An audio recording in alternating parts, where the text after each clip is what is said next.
L'aéroport Chambéry-Savoie-Mont-Blanc avait de drôles d'allures ce mercredi 18 janvier.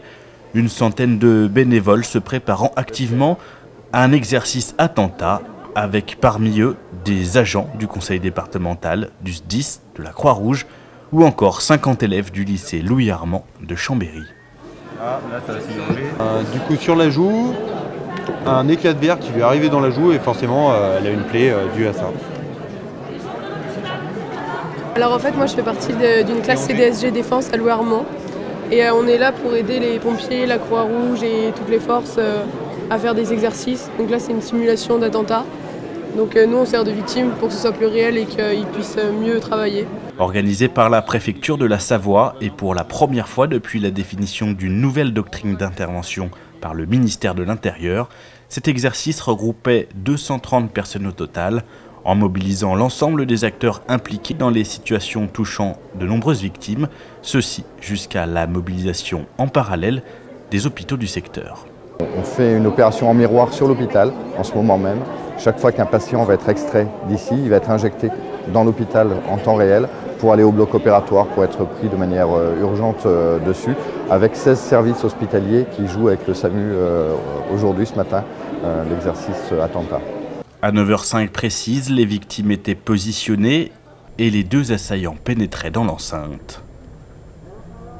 À 9h15, les premières unités arrivaient sur place, puis la chaîne d'intervention s'organisait autour des forces spéciales de la gendarmerie et de la police, mobilisées dans notre département pour ce genre d'opération.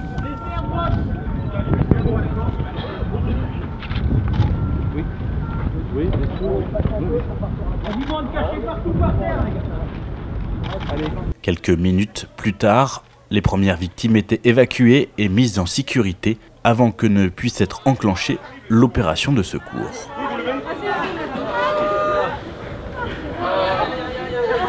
L'objectif, en fait, c'est de tester l'interopérabilité de l'ensemble des services qui sont appelés à intervenir sur un attentat, un événement qui entraîne de nombreuses victimes. Et évidemment, le contexte et les tristes événements qu'a connus notre pays depuis un certain nombre de mois font que on s'est posé des questions. Il y a eu des retours d'expérience sur malheureusement des événements réels, et c'est cette coordination dans des conditions particulières que l'on cherche à tester aujourd'hui. Une fois la situation sous contrôle et la menace éliminée, dans des conditions au plus proches du réel, 70 sapeurs-pompiers du SDIS de la Savoie intervenaient pour prendre en charge les victimes. La manœuvre de secours se fait sous l'autorité et la coordination de la gendarmerie ou de la police en fonction de leur secteur de compétences. Et dès qu'il y a une opportunité pour pouvoir accéder aux victimes, nous engageons en fait, nous ouvrons ce que nous appelons un corridor d'extraction. Et dans ce corridor, nous engageons les personnels de nos groupes de reconnaissance, d'extraction et de sauvetage qui vont pouvoir faire un dégagement d'urgence. Donc vous l'avez vu, hein, nous mettons en œuvre des équipements très particuliers, donc ces espèces de brancards traînés, tractés, qui sont en fait des transpositions de ce qui se pratique pour le secourisme au combat.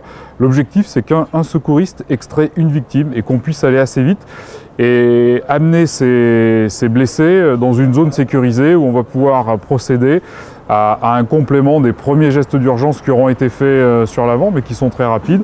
Et ensuite, on rentre dans une manœuvre un peu plus classique de tri, de soins et d'acheminement ensuite vers les structures hospitalières adaptées. Au total, l'opération aura duré un peu plus de 3 heures de temps, avec un bilan fictif de 4 morts pour plus de 50 blessés et la neutralisation des 2 assaillants.